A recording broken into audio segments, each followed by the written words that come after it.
Саламатсыздар ма? Бүгін біз сіздермен бірге булочка жасайтын боламыз, көреміз. Бізге 2 жұмыртқа керек. Жұмыртқамызды жарып, ыдысымызға салып аламыз.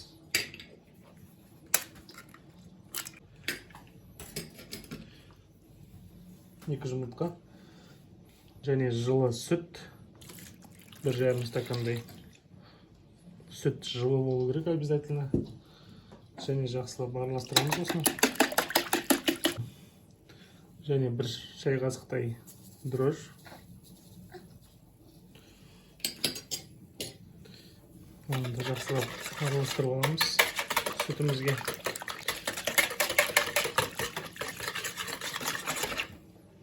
Және 150-200 граммдай сливочный май ерітілген.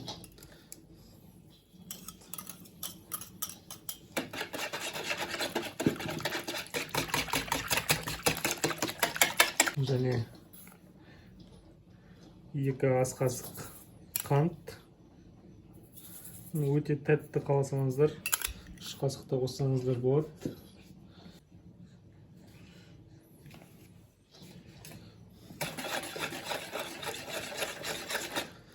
Және ұн 500 граммдай.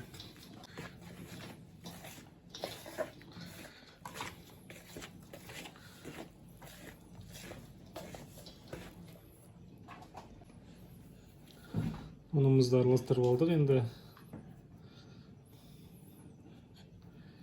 қасығымызды тазалап қолымызбен үйлейміз. Жұмсақ қамыр, оқылдап тұрған қамырымыз жұмсақ болу керек. Сол кезде булочкамыз өте жақсы шығады. Жұмсақ болып.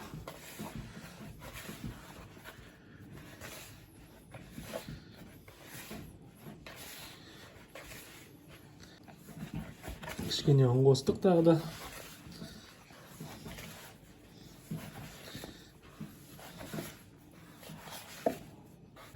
Бір 2 ас қасықтай сұйық май құйып,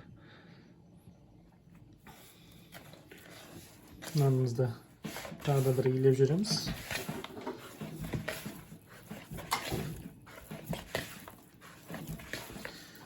Сонда нанымыз жұмсақтай бұлқылдап көтеріледі.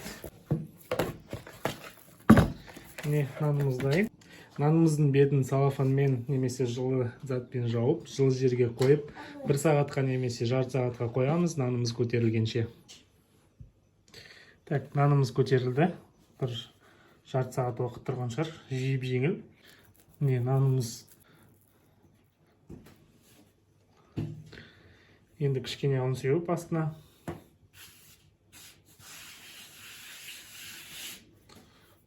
Нанымызды осыны оның үстіне түсіреміз.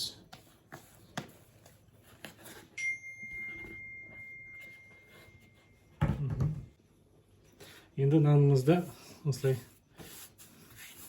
кішкене ұзындатып аламыз былай.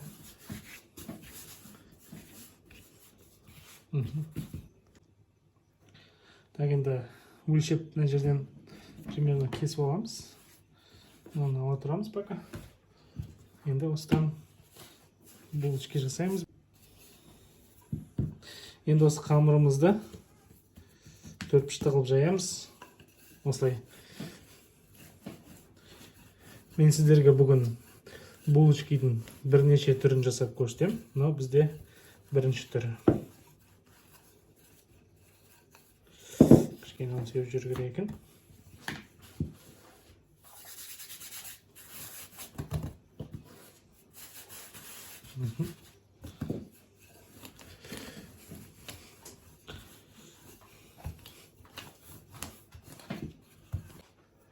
Енді осы нанымыздың үстіне ерітілген сливочный май жағамыз.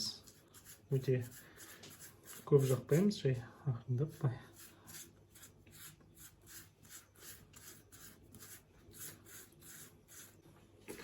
Енді осының үстіне қант себеміз. Енді қантты өздеріңіздің тәтті жақсы көрулеріңе байланысты. Біз тәттіні өте қатты жақсы көреміз, сондықтан жақсылап себеміз. Әдемілеп тостың үстіне мак себеміз. Булочкалар. Сондықтан макты да аямай, өзімізге істеп жатқаннан кейін жақсылап. Енді осы қамырымызды осылай жақсылап шетінен бастап тығыздап айналдырамыз. Біркелкі қылып.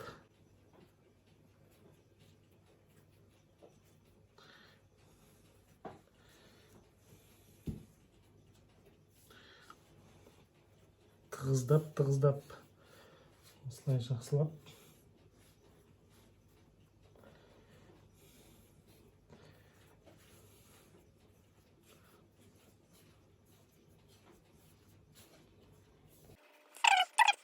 Жасаватқаным ең жылдам, ең тез. Ортасында мысалы мақ қоспай қойсаңыздар болады, қант та қоспай қойсаңыздар болады. Құр май жағып жақсылап тәтті болып жасауға болады. Бұл жаңағындай тез арада жасау керек болса, мысалы қонақ бірдеңе келіп қалған жағдайда осылай жасап жүрсеңіздер болады.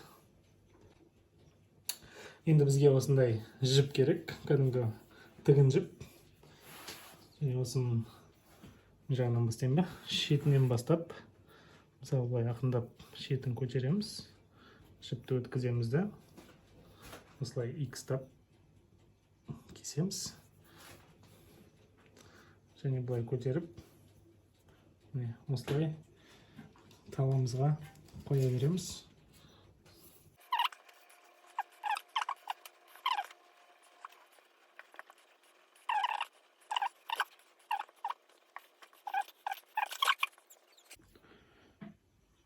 Так, тестамыздың екінші жартысын дайындап аламыз. Осылай, енді осыны біркелкі қылып, бірдей размерді бөлеміз.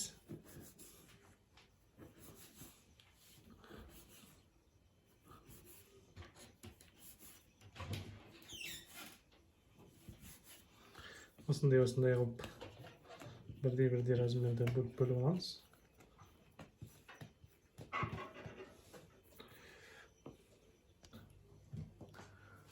Кішкене оны сеуіп аламыз. Және осы жаңағы осы жасап алған тестамызды осылай ақнап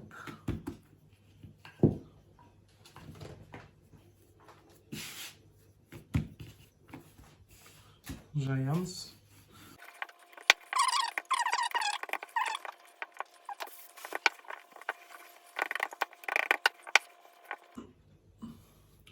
Енді осылайынан жайып алдық. Үстіне май жағамыз тағы да.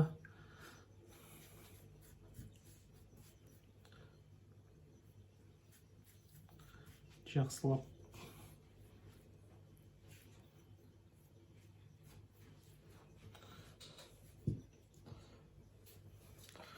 Және қант.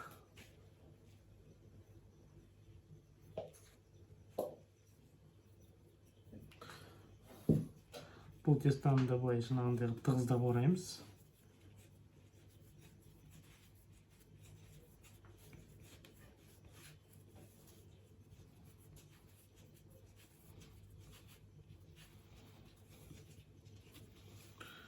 Екі шетін тартып былай жауамыз, екі шетін.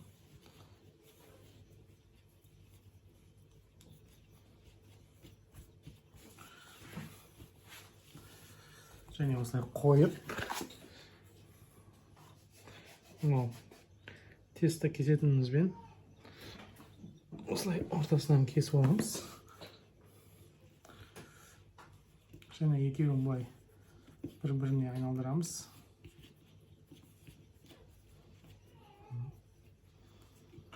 Енді екеуін былай қосып, міне дайын болып, осындай қылып. Бұл піскен кезде, көтерілген кезде өте әдемі болады. Қазір көріп жатарсыздар. Сіздерге тағы бір түрін көрсетіп жүрейін. Осылай қантымызды сеуіп аламыз.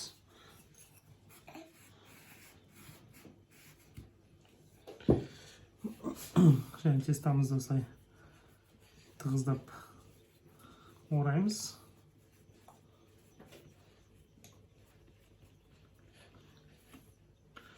Шетін жабыстырып жабамыз.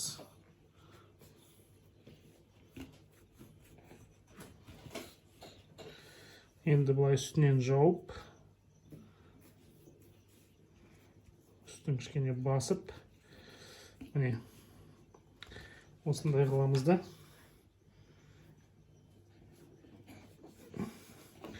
Ортасынан бөліп,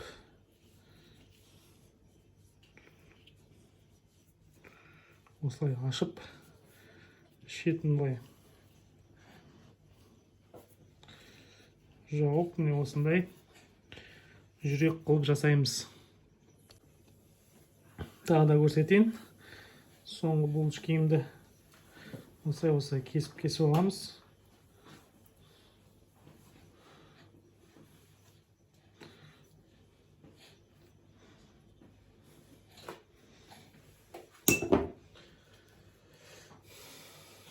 Нутелла шоколадымызды жағамыз.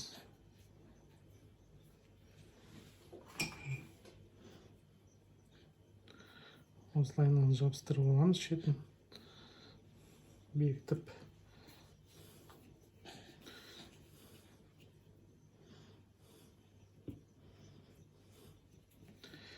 Және бұлайынан жауып, бұл бізде былай кішкене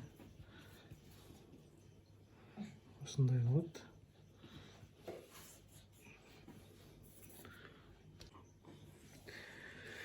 Бірінші жасаған булочкамды екінші булочкалар жасағанша қоя тұрдым сол жерге. Міне қалай көтерілгенін көріп тұрсыздар.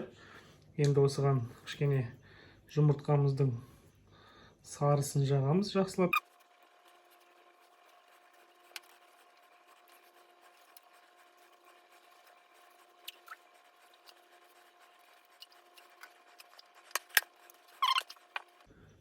Енді осы булочкамызды 180 градуста 20 минутқа пешімізге қоямыз.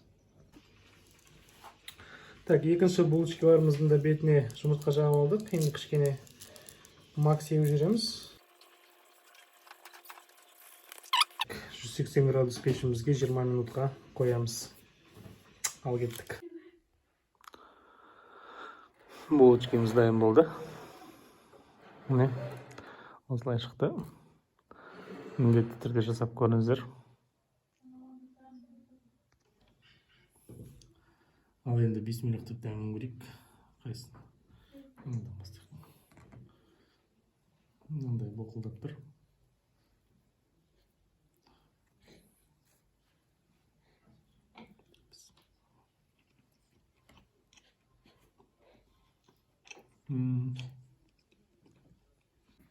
Мына нутелламен жеп көрейік.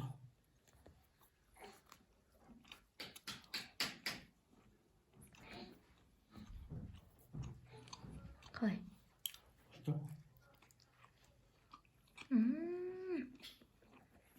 Керемет. Джем варенье қоссаңыздар да болады. Прям былғылдап тұр екен енді. Булочканы да көрейік бісміллах.